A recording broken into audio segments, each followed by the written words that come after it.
Hello guys, कैसे हो आप सब लोग। आज मैंने रीडिंग ली है कि आपकी करंट प्रॉब्लम क्या है और उसका रूट कॉज कहाँ पे है और इसे कैसे सुलझा सकते हैं। तो यहाँ पर जो प्रॉब्लम दिखाई दे रही है तो वो कहीं ना कहीं आपके इमोशंस के साथ जुड़ी हुई है। हो सकता है आप काफ़ी इमोशनली चीज़ों के साथ अटैच हो जाते हो और फिर उस चीज़ के बिछड़ने का दर्द आपको ज़्यादा होता है, आप हर्ट हो जाते हो, उनमें इन्वॉल्व हो जाते हो और उसकी वजह से आप काफ़ी परेशानियों का सामना करते हो। आप एक बहुत ही इमोशनल, केयरिंग, लविंग इंसान हो। आप अपने आप से ज़्यादा औरों से प्यार करते हो, औरों को सर्व करते हो, उनकी ज़्यादा केयर करते हो, लेकिन हो सकता है उन लोगों को आपके प्यार की समझ नहीं है या वो वैल्यू नहीं करते हैं और आप अपने स्वभाव के अनुसार सब करते हो और वो लोग अपने स्वभाव के अनुसार जीते हैं, क्योंकि वो कठोर हो सकते हैं या उनको आपसे उतना लगाव नहीं है जितना आपको उनसे है। आप जितनी वैल्यू उनको देते हो सकता है उनकी नज़र में आपकी उतनी वैल्यू नहीं है और आप उनसे एक्सपेक्ट करते हो वैसे ही प्यार की, वैसे ही केयर की, उसी तरह के अटेंशन की जो आप उनको देते हो। लेकिन ये जब नहीं मिलता है तो आप हो सकता है हर्ट हो जाते हो, फ्रस्ट्रेट हो जाते हो। तो इसका जो रूट कॉज है तो वो क्या है? तो आप जिनको भी अटेंशन दे रहे हो तो वो लोग आपकी तरह से एक प्योर सोल नहीं है। Pure soul in the sense कि बहुत ज़्यादा केयरिंग होना, इमोशनल होना, औरों के दुख दर्द को समझना, इस तरह की कैपेसिटीज या इस तरह का स्वभाव, इस तरह का नेचर उनमें नहीं है। यहाँ पर ये औरत जिस प्रकार से एक शेर को प्यार कर रही है, तो ये आपका नेचर है कि आप किसी भी तरह के लोग हो, आप अपने स्वभाव के अनुसार ही उनके साथ डील करते हो, उनके साथ ट्रीट करते हो। लेकिन शेर का स्वभाव कैसे है? वो चाहे अपना हो या चाहे पराया हो, वो उसके स्वभाव के अनुसार ही चलने वाला है। वो हिंस्र स्वभाव है। वो उस तरह से एक प्योरिटी की भावना, एक इनोसेंस उस शेर में नहीं रहेगा।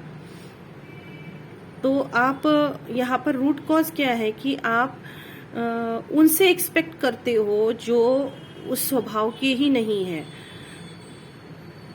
ये आपकी स्ट्रेंथ हो सकती है कि आप हर एक से प्यार कर सकते हो, हर एक की बहुत अच्छी देखभाल कर सकते हो, लेकिन हर एक में ये स्ट्रेंथ नहीं होती है।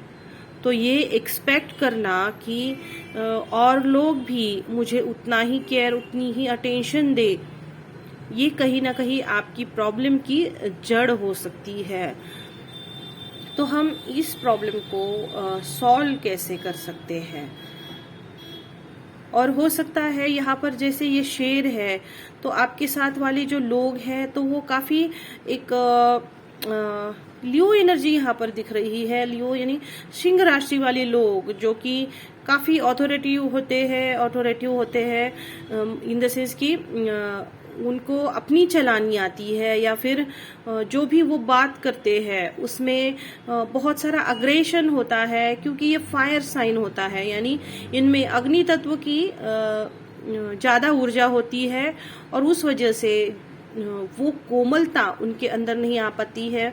और हो सकता है आप वाटर साइंस हो, जैसे कि कैंसर, स्कॉर्पियो या पाइसेस, तो आपका चंद्रमा इन राशियों में हो सकता है।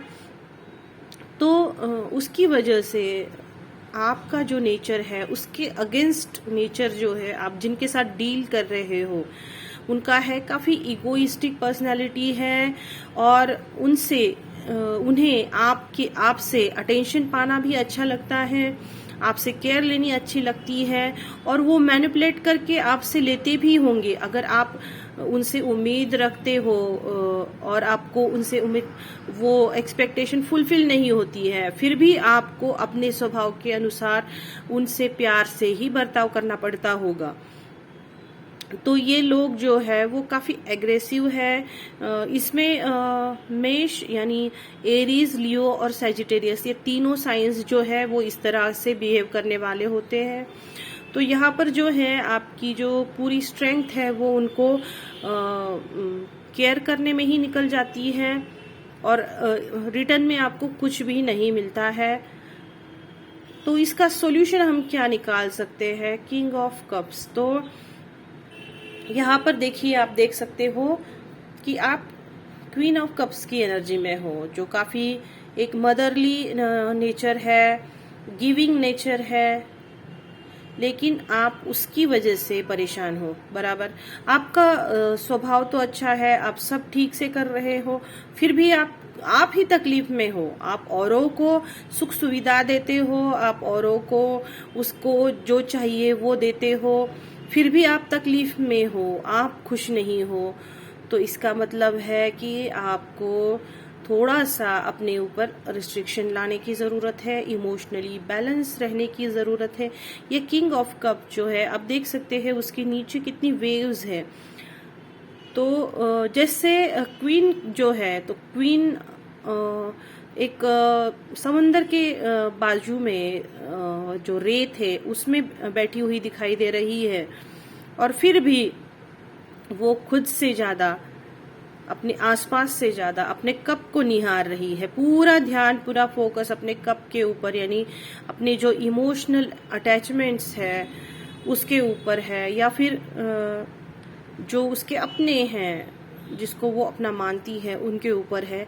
लेकिन यहाँ पर ये जो किंग है वो आप देख सकते हो, उसका आसन जो है वो लहरों के ऊपर है, यानी कि इतनी इमोशनल अप डाउन्स के बीच में भी, या फिर प्रॉब्लम्स आना, या फिर किसी का अपने हिसाब से वर्क ना करना, इन सारी चीजों के बावजूद भी वो खुद को इम्बैलेंस नहीं होने देता।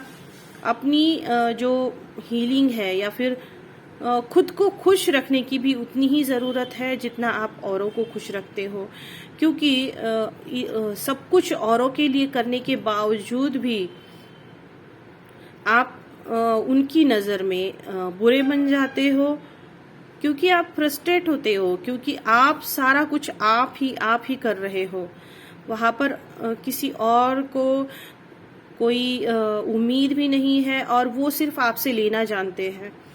तो इसलिए आपको थोड़ा सा अपनी पोजीशन में आने की जरूरत है। जिस तरह से इस किंग के पास अथॉरिटी है अपने इमोशंस की, कि अगर कोई मेरे इमोशंस को वैल्यू नहीं करता है, तो वहां पर मैं अपने इमोशंस को वेस्ट नहीं होने दूंगा।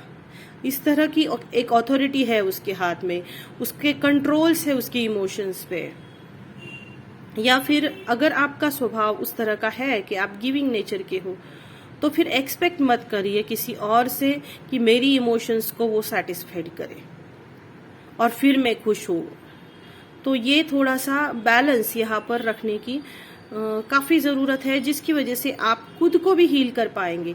उन लोगों को तो हील करना आपकी स्ट्रेंथ है, लेकिन पहले आपको खुद को उतना पावरफुल बनाना पड़ेगा